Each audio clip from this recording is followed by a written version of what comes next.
Langsung kita akan ulas hari ini, akan seperti apa jalannya sidang tahunan MPR RI bersama dengan ada Mas Hoirul Umam, pengamat politik Universitas Paramadina, kemudian ada Bang Ahmad Doli Kurnia, Waketum Golkar, dan Bang Andreas Hugo Parera, politisi senior Partai Demokrasi Indonesia Perjuangan. Selamat pagi semuanya. Ini mau dipakai nih mic-nya, boleh silakan. Udah. Oke, mungkin saya mau mulai dari yang menarik dulu adalah konfirmasi kehadiran dari Bu Megawati Soekarno Putri, Bang Andre. Artinya kan ini jadi sama-sama akan dilihat Pak Jokowi akan bertemu sama Bu Mega lagi akhirnya setelah sekian lama. Benar ya terkonfirmasi hadir ya Bang Andre? Ya, Ibu Mega selalu biasanya pas tanggal 16 Agustus itu biasanya hadir gitu. Mudah-mudahan tidak ada hal yang luar biasa. Oke. Nah, kan sama-sama kita nantikan adalah apa yang akan disampaikan oleh Presiden. Nanti kan juga laporan kinerjanya selama setahun terakhir. Nah, saya mau ke Mas Umam. Mas Umam, kalau kita melihat situasi di 1 tahun terakhir ini, di kepemimpinan Pak Jokowi dan juga Pak Maruf Amin, apa sekiranya yang mesti disampaikan sebagai bentuk pertanggungjawabannya kepada publik? Ya, tentu pidato kali ini menjadi sangat spesial karena ini adalah pidato terakhir dari Presiden Joko Widodo mengakhiri 2 periode servis atau pengabdiannya sebagai Presiden RI. Oleh karena itu tentu saya berkeyakinan yang disampaikan oleh Presiden bukan semata-mata 1 tahun tetapi the whole years. Jadi selama periode pemerintahan tentu akan ada cukup banyak materi yang akan disampaikan, tetapi pasca pelaksanaan pemilu 2024 yang lalu salah satu pesan yang barangkali akan disampaikan adalah pesan rekonsiliasi. Dan yang selanjutnya adalah bagaimana terkait dengan konteks keberlanjutan dari program-program pembangunan supaya kemudian ada sisi yang betul-betul bisa di take over, di handover oleh pemerintahan yang akan datang. Adapun kemudian yang lain, saya pikir pesan-pesan persatuan itu menjadi penting untuk dilakukan, disampaikan, dan barangkali ada hal-hal yang sifatnya teknis tapi cukup strategis, misalnya terkait dengan isu IKN dan sebagainya. Nah, ini yang kemudian perlu kita antisipasi, meskipun barangkali akan ada kejutan-kejutan yang disampaikan oleh Presiden, baik itu terkait dengan konteks dinamika politik dan juga demokrasi belakangan ini, yang juga menjadi concern dari sekian banyak para anggota DPR, kemudian para anggota DPD, dan ini adalah bagian dari evaluasi perjalanan pemerintahan 10 tahun saat ini. Oke, berarti evaluasi dari 2014 sampai 2024 ya? Ya, kalau misal bisa kita prediksi, besar kemungkinan ya, karena ini adalah momentum paling akhir dari pidato Presiden Joko Widodo. Dan kalau misal kita mengikuti fatsun politik ya, beberapa waktu lalu sempat diskusi sama Bang Andreas tentang permintaan maaf, tapi itu di forum pengajian ya, forum doa bersama. Permintaan maaf konteksnya adalah sebuah ekspresi fatsun politik seorang pemimpin negara. Tentu ada hal-hal yang positif yang bisa dihadirkan, tetapi ada juga hal-hal yang tentu tidak bisa memuaskan banyak pihak.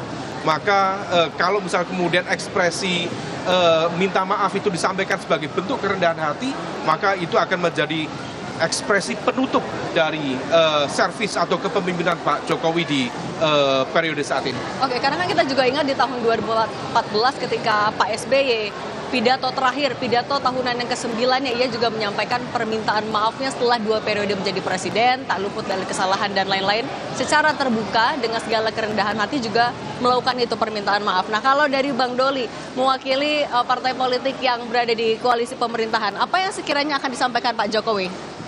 Iya, saya kira tadi benar bahwa sebetulnya ini acara-acara rutinitas biasa saja. Setiap tahun sekali kita menghadapi 17 Agustus, ada penyampaian pidato Presiden. Ya, betul bahwa nanti akan yang disampaikan adalah bagaimana program-program setidaknya selama setahun ini sudah apa saja yang dilaksanakan.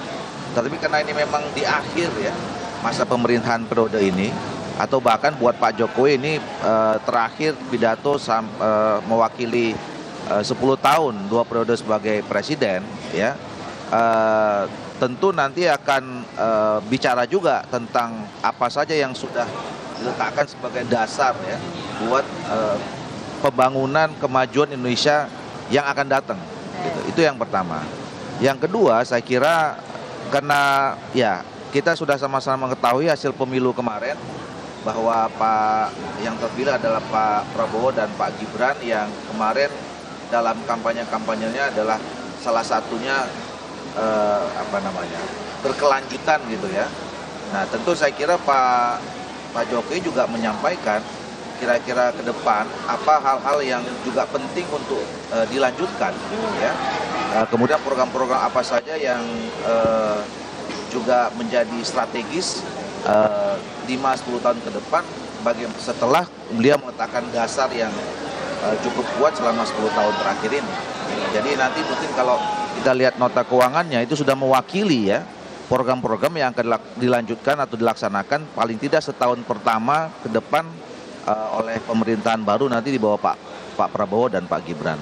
Oke, artinya kan itu adalah sesuatu yang di depan. Tapi kalau misalnya dalam pidato hari ini kan juga kita menunggu refleksinya apa. Kalau dari Partai Golkar melihatnya apa yang harus direfleksikan dari pemerintahan Pak Jokowi?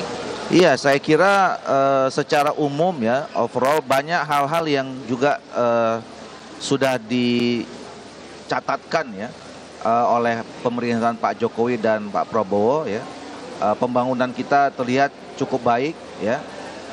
Misalnya salah satunya ya yang sangat fenomenal itu kan adalah di periode ini dimulai proses ya pemindahan ibu kota negara kita yang baru yang kita sebut sebagai Nusantara itu. Ini kan juga proyek masa depan Indonesia ya. IKN itu mewakili simbol kemajuan Indonesia bukan hanya 5-10 tahun tapi misalnya 50 sampai 100 tahun atau ratusan tahun. Karena dulu pada saat Indonesia merdeka meletakkan Jakarta sebagai ibu kota itu kan sekarang sudah hampir 500 tahun umurnya. Nah, jadi itu menandakan bahwa pemerintahan ini sudah meletakkan catatan sejarah untuk menatap masa depan ratusan tahun ke depan gitu. Nah, ini yang juga saya kira menjadi catatan. Nah yang lain banyak aspek-aspek yang memang sudah terjadi kemajuan ya.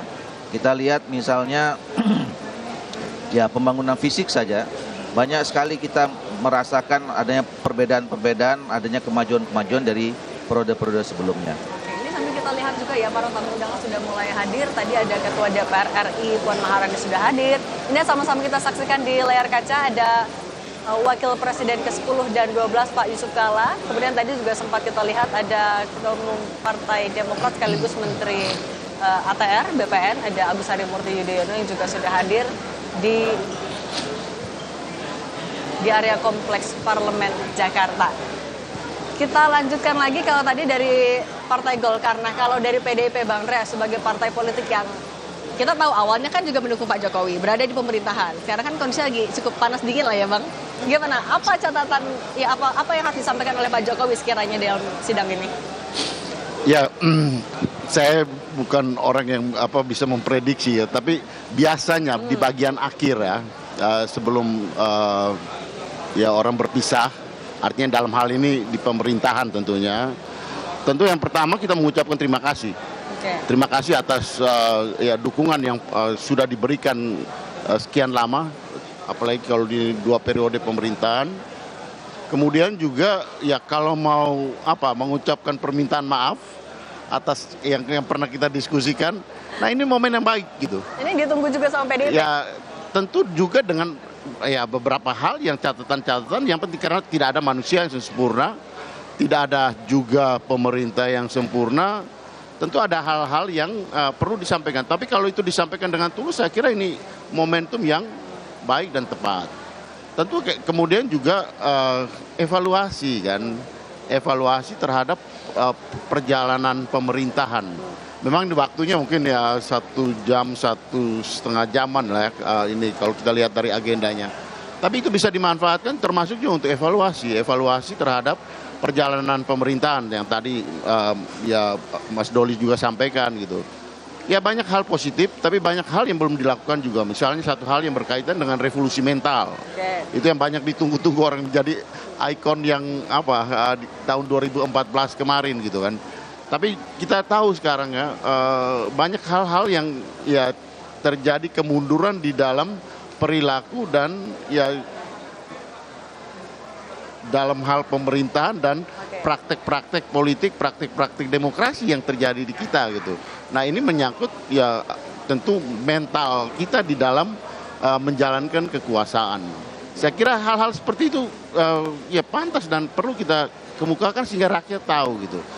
Dan kemudian yang berikut tentu hal yang berkaitan dengan kalau mau disampaikan juga pesan apa ke depan untuk bangsa dan negara ini gitu.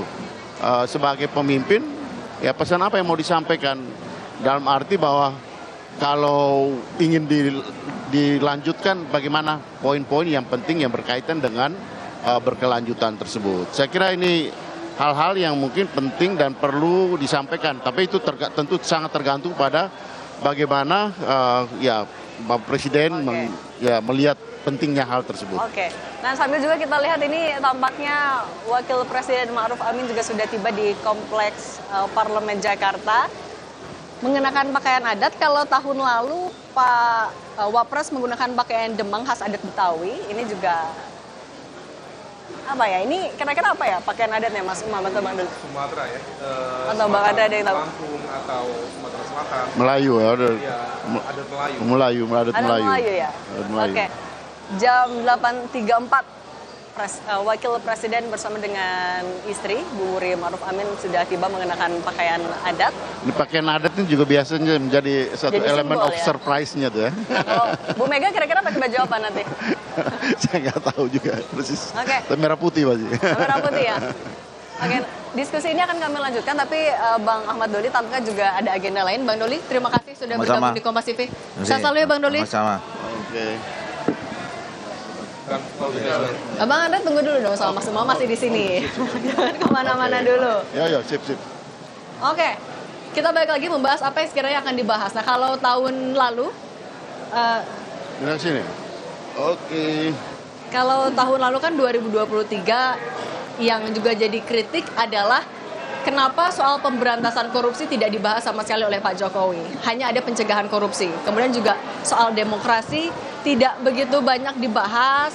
Itu juga salah satu. Dan juga soal kepercayaan publik. Ya, itu bisa jadi modal menuju Indonesia Emas 2045. Nanti kita bahas Mas Umam dan juga Bang Andreas. Tapi jangan kemana-mana. Tetap di Kompas TV, kita jeda sejenak.